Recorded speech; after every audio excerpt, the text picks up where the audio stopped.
ونصلی علی رسولہ الکریم اما بعد۔ دوستی اور دوست کی اسلام کے اندر بہت زیادہ اہمیت ہے۔ اس انسان کو دوست اور دوستی کا انتخاب بہت سوچ سمجھ کے کرنا چاہیے۔ فارسی کا ایک مقولہ ہے، صحبت صالح تراں صالح کند، صحبت طالح تراں طالح کند، کہ اچھے کی صحبت تمہیں اچھا انسان بنا دے گی اور برے کی صحبت تمہیں برا انسان بنا دے گی۔ انسان اگرچہ بذات خود اچھا ہوتا ہے لیکن اس کے اوپر دوستی کا اثر پڑ جاتا ہے۔ اگر اس کے دوست برے ہوں تو وہ بھی انسان برا بن جاتا ہے۔ اس لیے نبی کریم صلی اللہ علیہ وسلم کی حدیث ہے کہ برا دوست اس سے اچھا کہ آدمی تنہائی میں رہے، برے دوست کے ساتھ نہ رہے۔ اور اسی حدیث کا ایک دوسرا حصہ ہے کہ اگر کسی کے پاس اچھا دوست ہے تو اسے چاہیے کہ اپنے دوست کے ساتھ رہے، تنہائی میں نہ رہے، کیونکہ تنہائی میں اس کو وسوسہ آ سکتا ہے، اس کو غلط خیال آ سکتا ہے۔ لیکن جب وہ ایک اچھے دوست کے ساتھ رہے گا تو یہ خیالات اس کو نہیں آئیں گے، بلکہ وہ نیکی کی طرف قدم بڑھائے گا۔ قرآن کریم میں اللہ تعالیٰ فرماتے ہیں الاخلاء یومئذ بعضهم لبعض عدو الا المتقین، کہ دوست قیامت کے دن ایک دوسرے کے دشمن ہوں گے سوائے متقین کے، جنہوں نے تقوی کے لیے، جنہوں نے اللہ کی خاطر ایک دوسرے کو نیکی کا حکم کرنے کے لیے اور برائی سے روکنے کے لیے جنہوں نے دوستی کی ہوگی، وہ قیامت کے دن ایک دوسرے کے دشمن نہیں ہوں گے۔ جنہوں نے دنیاوی غرض کے لیے ایک دوسرے کو بگاڑنے کے لیے دوستی کی ہوگی، وہ قیامت کے دن ایک دوسرے کے دشمن ہوں گے۔ اور قرآن کریم میں یہ بھی آتا ہے سورۃ الفرقان میں کہ یہ دوست قیامت والے دن پچھتاوا بھی کریں گے۔ یا ویلتا لیتنی لم اتخذ فلانا خلیلا، ویلتا کہتے ہیں کہ ہے میری ہلاکت کہ میں فلاں کو دوست نہ بناتا۔ یہ جو میرے ساتھ ہو رہا ہے، میں جہنم میں جا رہا ہوں، اس دوست کی وجہ سے جا رہا ہوں، کیونکہ دوست جو ہوتا ہے، برا دوست، یہ شیطان سے بھی بدتر ہوتا ہے، کیونکہ شیطان تو کبھی آپ کو ہاتھ سے پکڑ کے برائی کی طرف نہیں لے جاتا، بلکہ شیطان کا کام ہوتا ہے صرف وسوسہ ڈالنا۔ آپ کے دل میں بس وہ خیال کر دیتا ہے، خیال ڈال دیتا ہے، باقی کام آگے آپ کرتے ہیں۔ آپ کا معاشرہ آپ سے وہ کام کرواتے ہیں، آپ کے دوست، آپ کے جو مجلس کے لوگ ہیں وہ آپ سے کام کرواتے ہیں۔ تو یہ جو برا دوست ہے یہ اب زبان کے ذریعے، ہاتھ کے ذریعے اور مختلف طریقوں سے آپ کو برائی کی طرف لے جاتا ہے، اس لیے یہ شیطان سے بھی بدتر ہے۔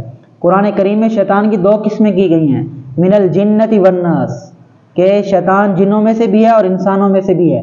انسانوں میں سے یہی ہیں کہ برا دوست بنا لیا، ایک اچھا انسان برا بن جاتا ہے۔ قرآن کریم میں اللہ تعالیٰ جگہ جگہ یہ دوستی کی اہمیت بیان کی ہے کہ اچھے آدمی کو دوست بناؤ تاکہ قیامت کے دن آپ کو پچھتاوا نہ ہو۔ خود نبی کریم صلی اللہ علیہ وسلم نے صحابہ کرام کو اپنا دوست بنایا۔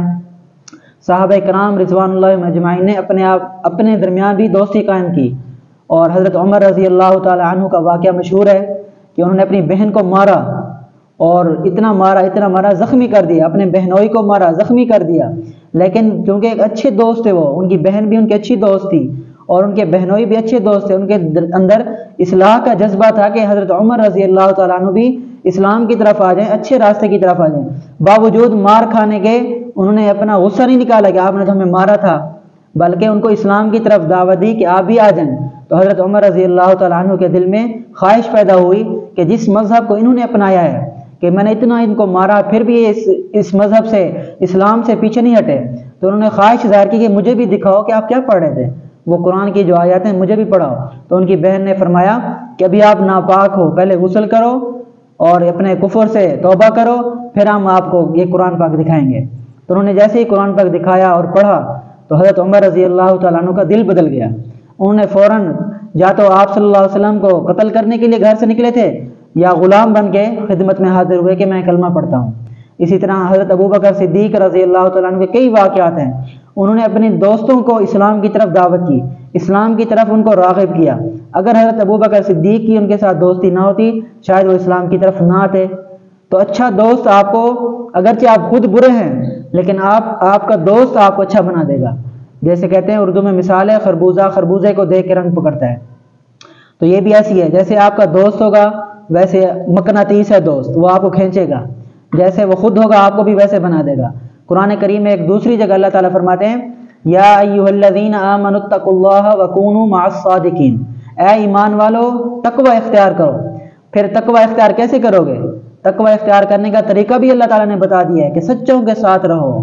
اگر سچے لوگوں کے ساتھ رہو گے تو تقوی اور سچائی خود بخود تمہارے اندر آ جائے گی۔ اگر تم سچے لوگوں کے ساتھ نہیں رہو گے، برے لوگوں کے ساتھ صحبت، جتنا بھی تم کوشش کر لو، جتنا بھی تم بڑے ذہین فتین اور بڑے فنکار کیوں نہ ہو، کبھی بھی تمہیں سچائی حاصل نہیں ہوگی۔ اسی آیت کے تحت مفسرین نے لکھا ہے کہ اصحاب کہف کا کتا تھا تو کتا، لیکن نیک لوگوں کے ساتھ اتنا اس نے صحبت اختیار کی، نیک لوگوں کے ساتھ رہا۔ جب اصحاب کہف نے اپنا علاقہ چھوڑ کر ایک غار میں جا کر انہوں نے پناہ لی تو کتا بھی ان کے ساتھ چل پڑا۔ جیسے اللہ تعالیٰ نے ان پر موت ڈال دی، وہ خود وفات پا گئے، کتا بھی غار کے دہانے بیٹھا، وہ بھی وہیں مر گیا۔ تو روایات میں آتا ہے اللہ تعالیٰ اس کتے کو انسانی شکل دے کر جنت میں بھیج دیں گے۔ دیکھیں صحبت کا کتنا اثر پڑا، ایک کتے نے نیک لوگوں کی صحبت اختیار کی، اللہ تعالیٰ اس کو انسانی لبادہ پہنا کر جنت میں داخل کریں گے۔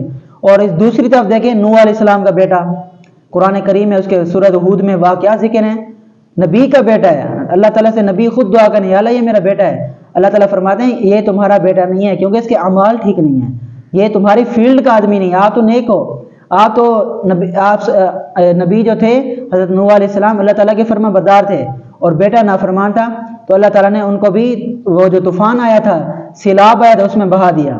اسی طرح لوط علیہ السلام کی بیوی ہے، نبی کی بیوی ہے، لیکن اس کی صحبت ٹھیک نہیں تھی، اس کی دوستی ٹھیک نہیں تھی۔ وہ جو اس کی لوط علیہ السلام کی قوم تھی انہوں نے ان کے ساتھ دوستی اختیار کی تھی، وہ برے لوگ تھے، تو اللہ تعالیٰ نے باوجود اس کے کہ نبی کی بیوی تھی اس کا شمار برے لوگوں میں کیا۔